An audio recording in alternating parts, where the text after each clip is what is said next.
because I wasn't drinking enough water, not getting the nutrient that the body needs to be able to function or to bring out the best in my skin. But when I lost weight, it was like this. It changed. Everything changed. Maybe they're eating enough nutrient, or maybe it's what they use. The other day, my sister was like, oh, she wants to condition her hair. She blended avocado and banana. I had to drink it. And I'm like, I don't understand why you need to put that in your hair. You don't see me drinking hair conditioner. Do you get? You need to eat it. It needs to come from the inside.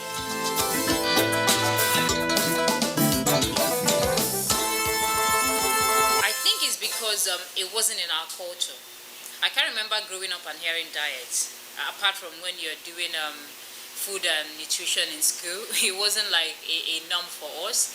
But then again, you grow, and if you happen to be overweight, everybody's talking about diet. Or you have elder sister at some point dieting, drinking some pills and stuff like that, feeling like they don't have to eat certain food. That's what scares people. Trying to tell someone, oh, you're not going to eat rice, don't eat rice, rice is going to make you fat. Just tell a typical Nigerian that, they'll be like, what's left to eat? Because it's our culture. We love food. We love things, that everything that has to do with food, we love it. Parties, birthdays, even like sometimes people are sad, they just go out and eat. So the diet culture was not in our culture. When you say diet, people relate it to not eating certain things, especially what they like. So instead of going through that torture, let me just forget it and eat normal. Diet, let's say, comprises of you eating to nourish your body. Okay? It's not about eating anytime you want to eat. It's about eating to nourish your body. Eating to for hunger, basically. And most of the times we're not hungry.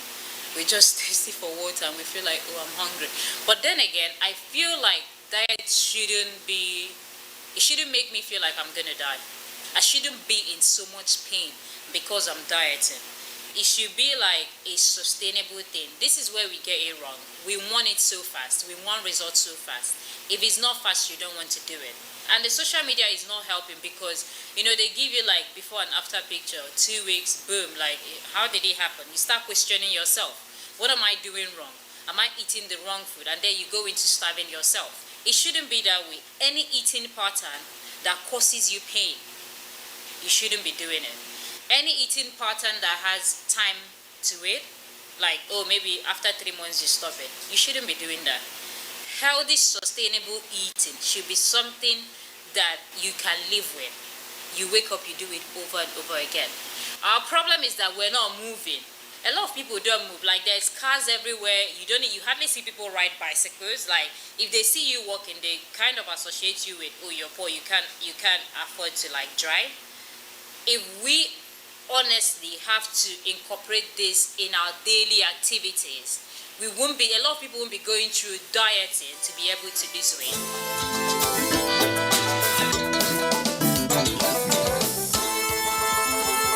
Everybody should eat because it sustains you. It gives you energy. So everybody should eat. But then again, if you decide to go in deeper into dieting, different types of dieting and what have you, maybe because you have health issues or something like that, that's different. At the point whereby you feel like what you're normally eating is making you sick. For example, you have people that all their life they've taken milk, but at a certain age they feel like it gives them discomfort. Then you need to change your diet. You need to stay away from anything animal milk and head over to plant milk like coconut milk or tiger nut milk. Let's say, for example, you've been eating, you feel you've been eating healthy, whole grain, plantain, yam, all those things, rice, growing up, and you get to your 60, you find out that, oh, you have extra weight, and then you have arthritis, that's pains in the joints. And you go to a doctor tells you, try and stop eating anything gluten in it. Gluten is like a protein found in whole grains and stuff. You have to stop eating it. Your diet has to change. That's why it's good for us to pay attention to the way our body is and how it functions. If you find out that certain food you're eating, for example, some people eat cabbage and they have so much gas in them. You don't need to eat cabbage again. Some people, when they eat cauliflower or broccoli, they have so much gas. Don't eat it. It's all about you knowing what works for your body, because how you were growing up is going to change. It has to do with how your body changes over time. And as women, our body changes, even men. Okay, when you notice that there are certain things about your body, some people is red meat, some people is fish, you have to cut out those things, because you can get those nutrients from other areas, other sources of food. So if you're not getting enough protein from fish, for example, let's say for example you decide, oh, I'm not going to be eating fish, it affects my skin, it makes me sick, you can get it from beans. Okay, you can get it from moi moi, you can get it from locust beans, you can get it from a lot of locally made things that we have that we don't even know all the benefit. You can also get from acha. Let's say over 40, okay, probably you have changes in your body and all that. It's just for you to eat more whole grain. Okay, when I talk about whole grain, if you're used to eating white bread, move from white bread at least to eat whole grain. I mean, when I mean whole grain, I mean whole wheat. Okay, or maybe bread that is made with, if you feel like you're suffering from gluten intolerance issue, then you shouldn't be eating anything from wheat, probably plantain flour.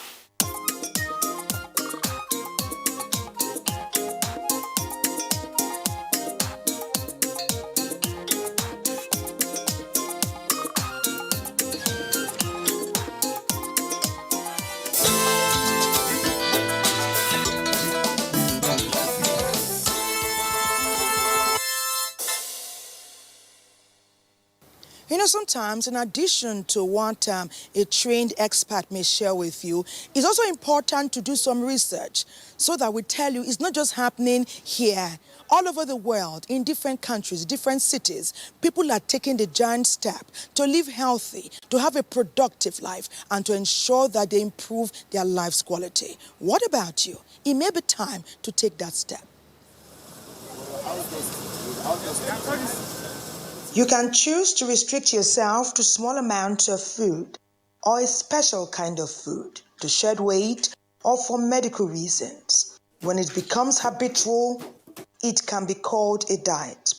In different cultures and climes, some people hold some food preferences or taboos, and this can also be described as a diet. Often the word diet makes quite a number of people think of an unpleasant weight loss regimen. This does not always have to be the case. A diet should be comfortable and nourishing. Diet and nutrition can be paired, as nutrition involves more than simply eating. It means a good diet that involves nourishment on every level. It involves relationships with family, friends, the environment, our bodies, our community, and the world. It is also pertinent to state that healthy and unhealthy decisions with regard to diet have a great impact. A diet should add value and improve the life quality of those who want to be nourished by diet. When it does not, it is an unhealthy diet and should be quickly disregarded. A balanced diet should give the body the nutrients it needs in equal or requisite proportion to enable it function adequately. Now, what about you? Choose the best diet for you. A balanced diet is essential for all and should start from the cradle. Guardians and parents must ensure that their wards and children are adequately fed and nourished so that they grow well in all ramifications, especially mentally and physically.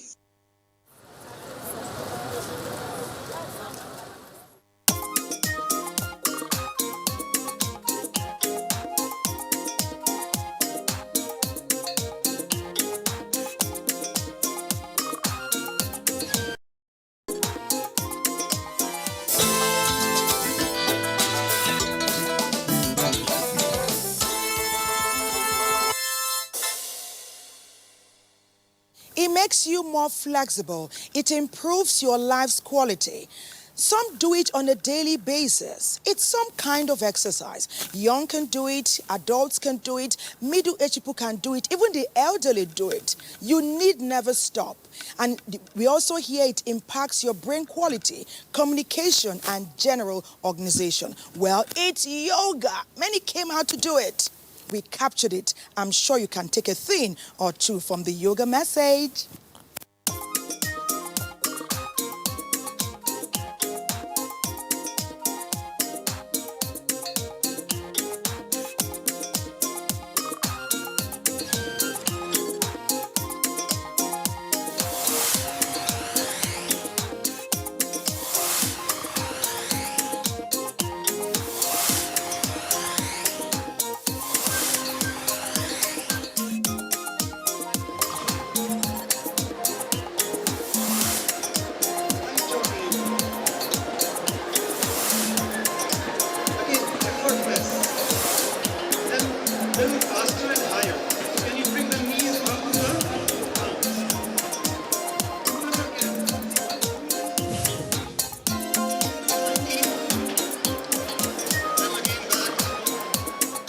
Yoga is one day that we all get together on the health point of view.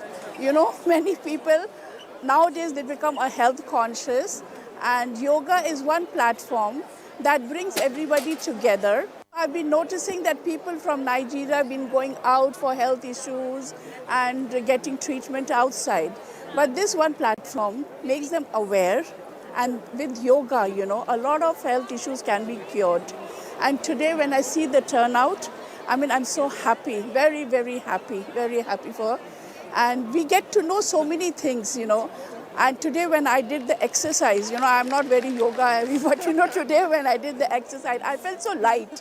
Nigeria and India, they get together under one platform. We are here in Nigeria, and this country is treating us so well, giving us this lovely platform here. The response of this yoga that I see today, I'm sure we should go to other parts of Nigeria also.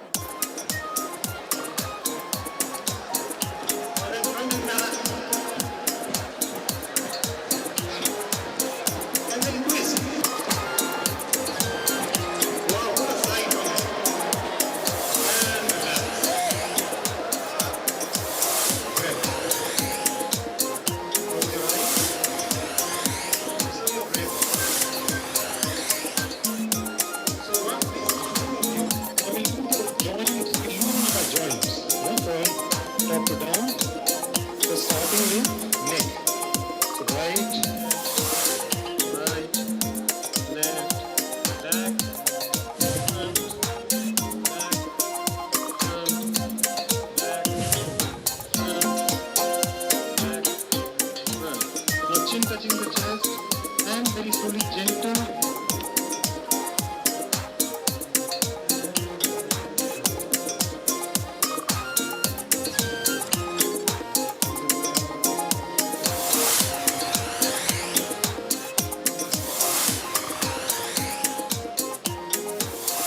The air is common across, right?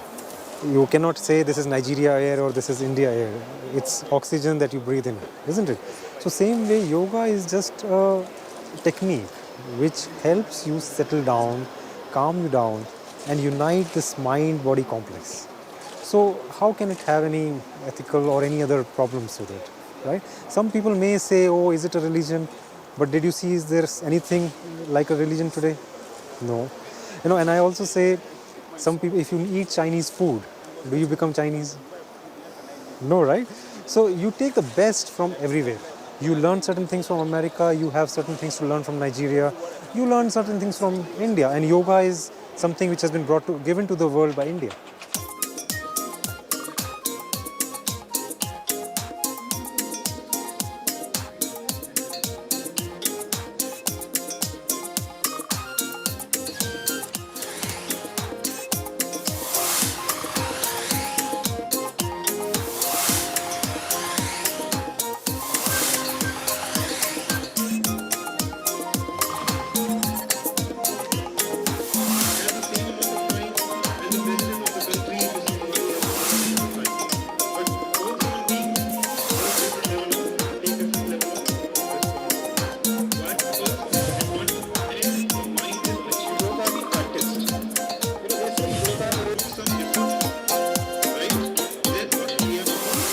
I've been with this yoga class since its inception, 2015, and it's a great experience. It's something that takes your mind, takes your body, takes your soul, if only you can relax.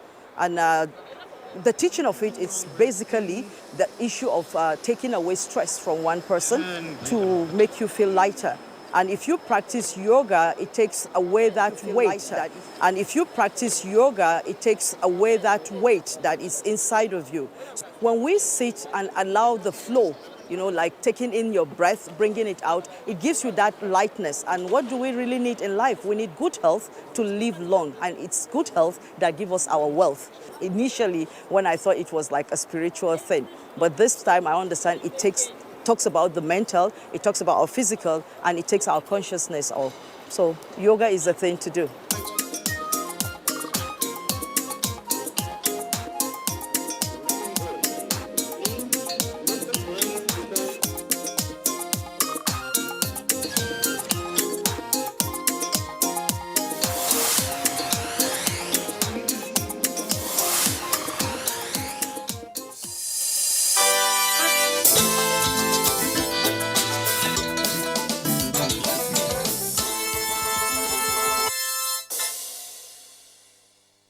We have been talking about diet, and it's wonderful when you know that what you're taking in is beneficial. It's going to impact brain health. It improves flexibility. It's nutritious. It nurtures your body. It promotes longevity. It improves stamina, endurance. Wow. What a word that encompasses so many things, all in your best healthy interest. It's been wellness and living. What about yoga? You must have heard about it. Did you enjoy what we shared with you?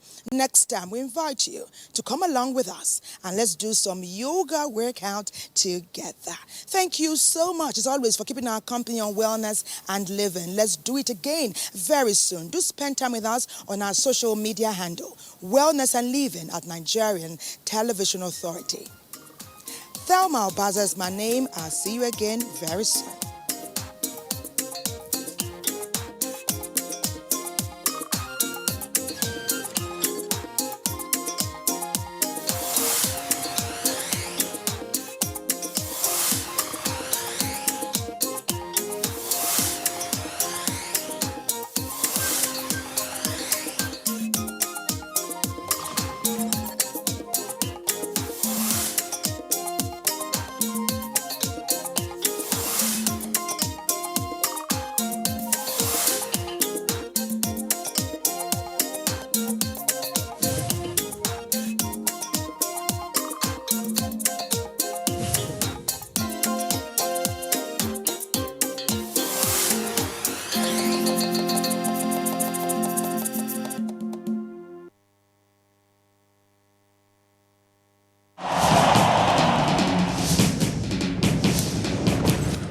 Issues in the sports sector remain one of the most debated among Nigerians due to the passion, followership, government involvement, impact on Nigeria's external image and our national life in the sports parliament. The NTA offers Nigerians deep views on issues with experts in the sports sector, offering in-depth analysis, hindsight, insight and foresight towards elevating Nigerian sports to the zenith on the floor of the sports parliament. Sports Parliament, a unique platform for sports discussions, showing live on the NTA. Keep a date with the parliamentarians. The eyes have it.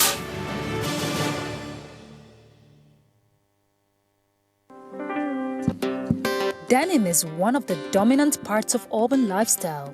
Everyone wants a piece of it. However, creating a unique look gives you the fashion statement you sure deserve. There are lots of creative ways you could transform your denim from being that boring piece to an artistic appeal. Promise Abu is a creative designer. He's about to create an incredibly detailed art on a denim shirt. Let's see how this will be achieved. I'm using all this ink for the design. It's called an acrylic ink. I'm about to do a faded brick design on this cloth. Why it's perfect to use biro is it makes the line project better because the material it's a dark material. If it's a light material, you could use your pencil.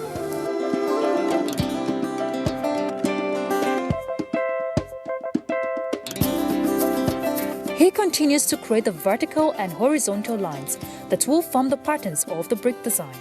The function of this line is to guide me when I'm painting the bricks, because I will be using a lot of colors. It's to guide me. It's a guideline.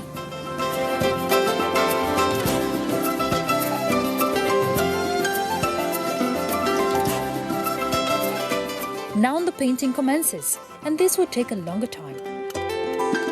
This is the use of the line. You paint each box. A range of variety of colors is required in order to pop up the design and make it look very attractive. You continue to spread colors in all the boxes.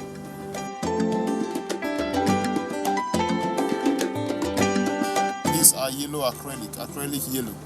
We'll be using this to brighten the colors.